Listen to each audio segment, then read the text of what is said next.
Hello. In this final video, the third of 3 videos, where I am finishing up this painting of Begonias and Coleus, so far this painting has taken me probably all total, I would guess maybe 2 or 3 hours. I have come back to it on a couple of occasions over a week's time.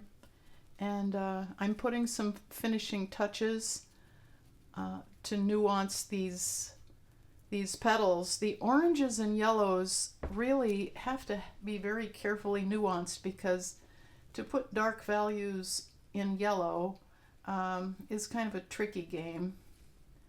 I'm using a couple of brushes here. One brush I will float some water or some light colored paint, and the other one sometimes I lift back. My challenge is to create no hard edges. The hard edges are in the ruffles of the coleus, and I'm adding a little bit of hard edge to define some of the begonia petals. Here I am lifting. This is a little stiff brush where I'm lifting back some of the orange to give some shape to these individual petals. I wasn't entirely satisfied with the lifting. I didn't feel like it gave me quite the light that I was looking for.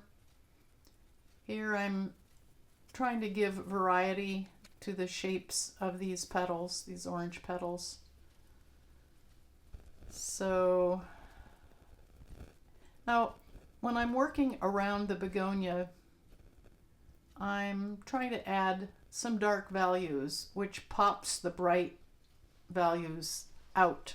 It brings attention to the light. So I really love rich color and dark values in my painting. I've gotten used to painting in recent years with acrylics.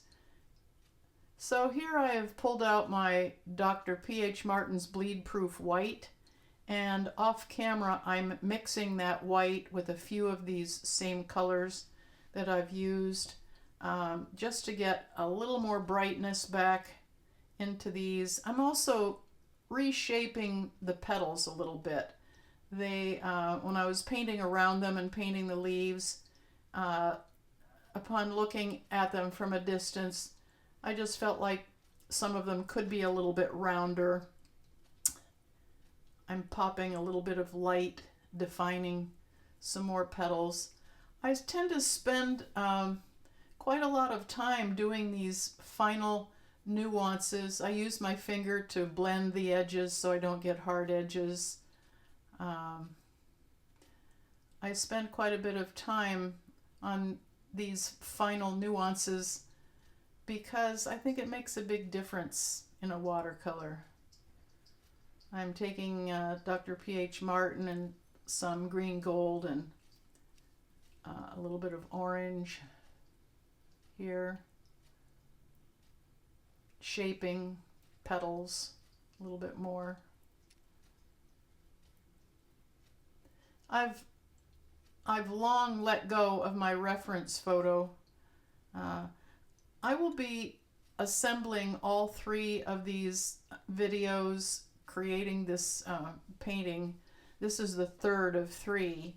I started it and I have sped it up 4 times the actual speed that I was painting, and I've edited out some dead spots, so hopefully you will find it interesting to see the full painting from beginning to end.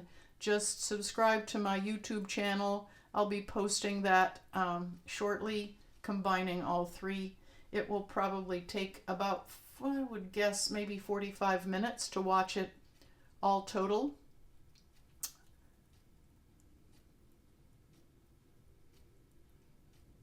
Or you can watch it in 3 segments.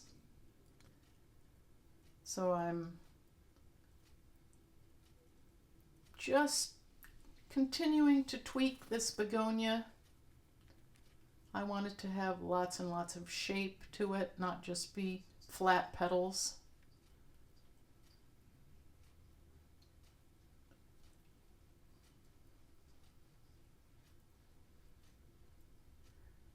Now there's a hard edge on that petal. I can't remember if I went back and did anything with that. I'm kind of working all around this. So when I work this way, you know, one area can dry while another area is being painted, and then I can come back. It's kind of a dance that I'm doing with my colors back and forth. Looks like I have some white again, or some Dr. P.H. Martin's bleed proof white with some yellow mixed in. I'm using a Chinese calligraphy brush. You know, I find the point on these brushes to be really nice when I want to go into little crevices here. And I don't use it because it's so affordable, but it's ridiculously affordable, these Chinese calligraphy brushes.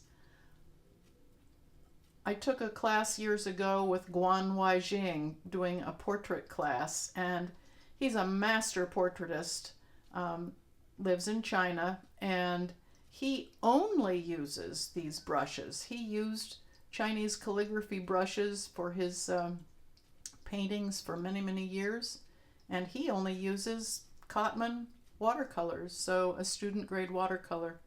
And oh my gosh, the things he can achieve with that.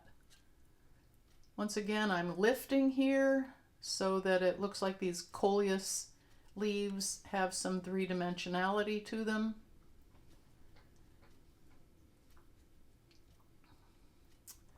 I try to step back. There's a lot of stepping back that you're not seeing in this video because I removed a lot of the stepping back and the quiet times. I'm only giving you the action so that you don't have to be sitting and watching paint dry for the longest time.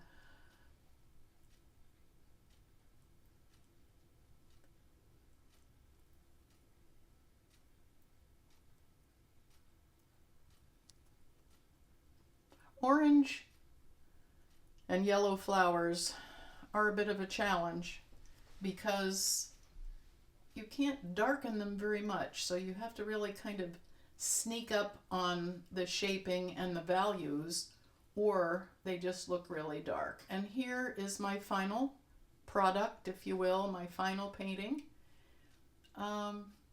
It's a little heavy-handed with color, but I'm pretty proud of it.